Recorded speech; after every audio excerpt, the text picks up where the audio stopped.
Sacro è che se muore una formica, l'universo lo sa, immediatamente. Sacro era mio padre, che non amava andarsene a dormire.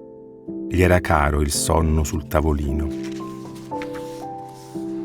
Sacro non è raccontare ciò che sai, ma quello che ti commuove e non sai perché. Sacro è quando ti senti così ricco che chiedi a Dio se gli serve qualcosa. Sacro se ti metti in ginocchio, anche se non credi a niente. Sacra e stronza la vita, vetro rotto nella carne, chiodo arrugginito, e tu, fiore selvatico dell'Appennino, 1000 volte morto, rifiorito. Sacro è che tu mi scriva, sacro aspettare le tue parole. Sacro è guarire. Quelle che avete ascoltato sono alcune poesie tratte da Sacro Minore, l'ultimo libro di Franco Arminio. La voce ovviamente era la sua.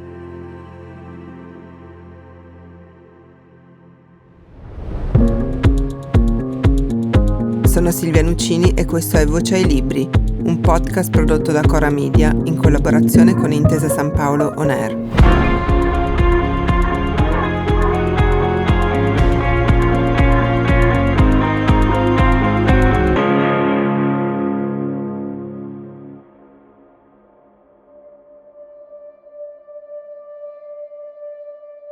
Le ho chiamate poesie, anche se so che il suo autore non le definisce così.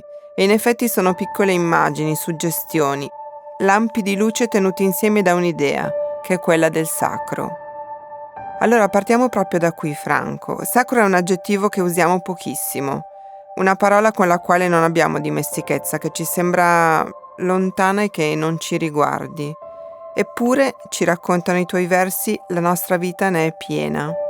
Che cos'è sacro per te e perché ti interessa il sacro minore? Una domanda difficile.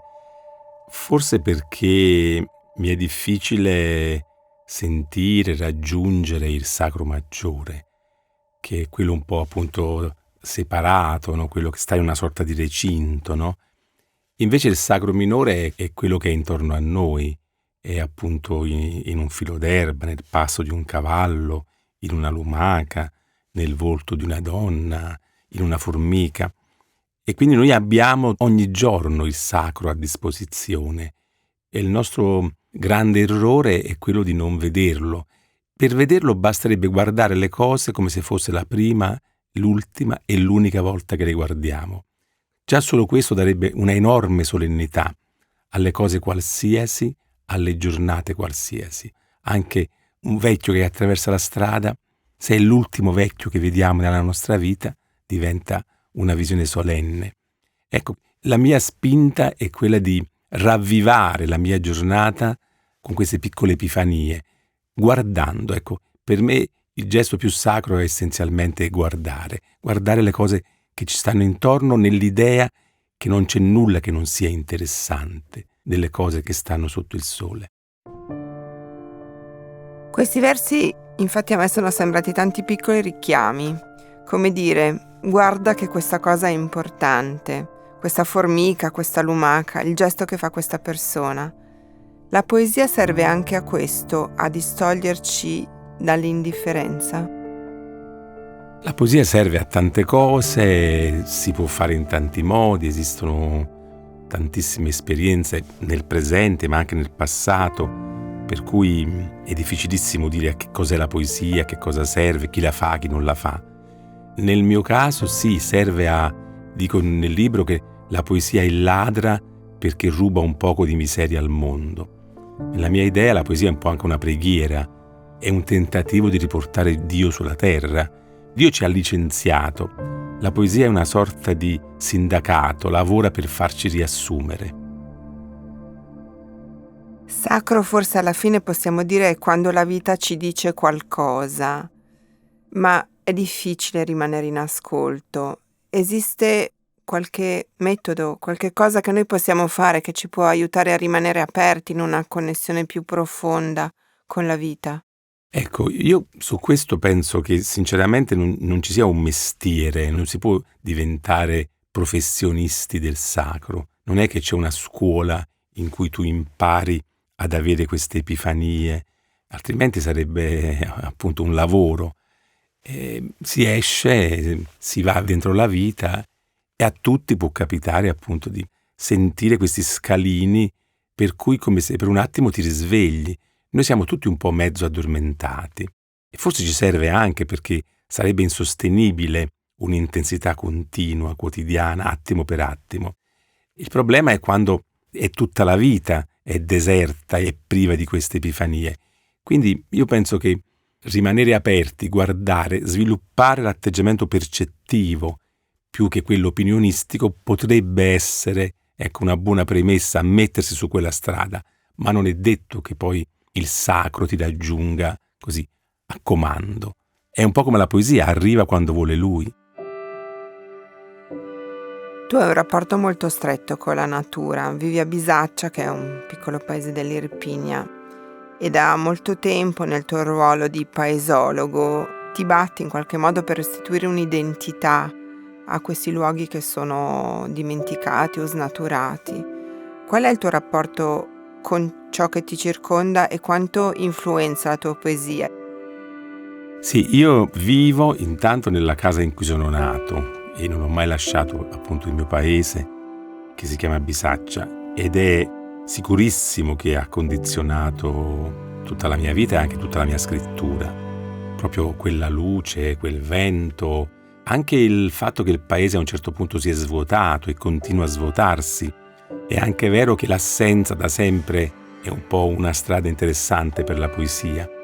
Il mio paese è una sorta di oreficeria del vuoto e quindi in qualche modo io lo uso proprio come se fosse la mia musa, quindi non so senza il mio paese cosa potrei scrivere. C'era un grande poeta italiano, Zanzotto, che diceva che lui oltre il Montello, che era una montagna vicino al suo paese, non riusciva a scrivere, aveva una geografia proprio della scrittura tutta legata ai suoi luoghi.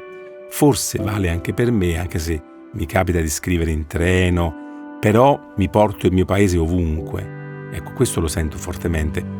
Posso stare a Milano, a Parigi, ovunque, cerco in qualche modo qualcosa che somiglia al mio paese e quindi scrivo alla fine sempre dal mio paese, anche quando sono altrove.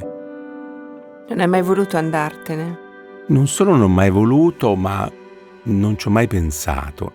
E con questo non voglio dire che sia un luogo facile, anzi, il mio paese è un posto difficile dal punto di vista climatico, dal punto di vista sociale, perché appunto terremotato, pochissime opportunità di lavoro, non c'è un'atmosfera lieta, Un paese anche molto duro, molto ostile. Però a me sembra che altrove è una vacanza, cioè la mia partita si gioca al mio paese. Oltre alla natura, gli altri tuoi grandi temi sono l'amore e la morte. Hai detto niente. Mi reciti una poesia sull'amore e una sulla morte?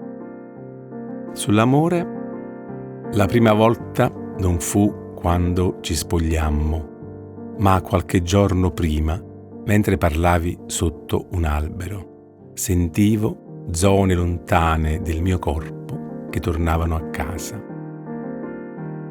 Sulla morte leggo un testo scritto nel 1983 per un amico che appunto era morto.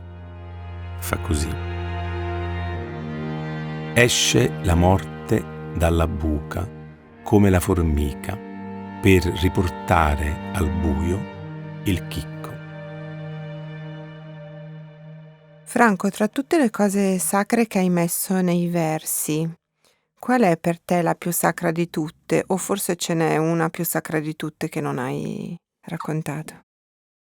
A me piacciono molto due versetti che sono anche un po' strani. Uno è sacro è il silenzio che c'è tra le dita dei piedi. E l'altro fa sacra è la lumaca, silenziosa come un monastero. So perché queste due immagini mi parlano. Qual è la poesia che avresti voluto scrivere e non hai scritto tu? Una poesia in particolare non ci ho mai pensato, dovrei pensarci. Certamente ci sono degli autori, per esempio Caproni, che quando lo leggo io penso che certi versi mi sarebbe piaciuto scriverli, o anche Sandro Penna, ma tantissimi versi straordinari di tantissimi poeti, quando li leggi e dici, sì, questo sarebbe stato bello scriverlo. Leopardi, ovviamente. E sì, io ho sempre letto tantissima poesia, praticamente le mie letture sono quasi tutte di poesia, quindi credo, e mi piace ribadirlo, che non c'è altra strada per provare a scrivere qualche bel verso che leggerne tantissimi. E questo dovrebbe essere ovvio, e invece non lo è. Invece ci sono moltissime persone che si affannano a scrivere versi pensando che il luogo da cui vengono i versi sia la propria anima. No, la lingua è fuori, i versi vengono da fuori. Siamo un tubo che deve far passare i versi che stanno nell'aria nel proprio corpo e da lì portarli sulla pagina. Quindi per me i versi delle persone comuni, anche i versi non scritti, certe belle frasi intonate che puoi sentire anche al ristorante, anche conversando al telefono, si parte sempre dalla lingua degli altri. A te arrivano tante poesie di persone che te le mandano, te le danno quando ti incontrano. Ti capita mai di trovare qualche cosa di veramente buono, di riconoscere un talento? Assolutamente, spesso, e tra l'altro proprio di recente ho fatto la prefazione a un libro di poesie erotiche di una poetessa che si chiama Viola Vocic, un libro straordinario, e scriveva da poco tempo. Sono convintissimo che esistono tante Viole in giro. Anzi, oggi la poesia è distribuita in maniera, cioè non c'è un luogo, no? Una nicchia dove stanno i poeti e gli altri non ne sanno nulla. La poesia si è distribuita così un po' anche dove non te l'aspetti. Quindi io mi fido molto di quelli che non sono mestieranti della poesia, di quelli che la fanno perché hanno capito il trucco. Mi piace di quelli che sono visitati dalla lingua, dalla grazia della lingua. Ecco quindi quello che cerchi e che trovi in una poesia a cui riconosci del talento è l'emozione. Assolutamente, soprattutto un luogo particolare. La poesia è la scienza del dettaglio. Io dico sempre alle persone, cercate di usare il vostro tocco, fatela partire dal vostro corpo, fatela attraversare la lingua. Non siate generici. Troppe poesie sono scritte in una lingua, in un poetese generico. Siate bassi, concreti, aderenti alla vostra vita. Non scriverai un capolavoro, ma non scriverai una schifezza. Cioè, una poesia che parla veramente di te, che è veramente vicina al tuo corpo, alla tua vita, non è mai brutta. È brutta quando vuole darsi arie di capolavoro e lì diventa spesso una cosa illeggibile. Abbiamo dato voce a Sacro Minore di Franco Arminio, Einaudi editore.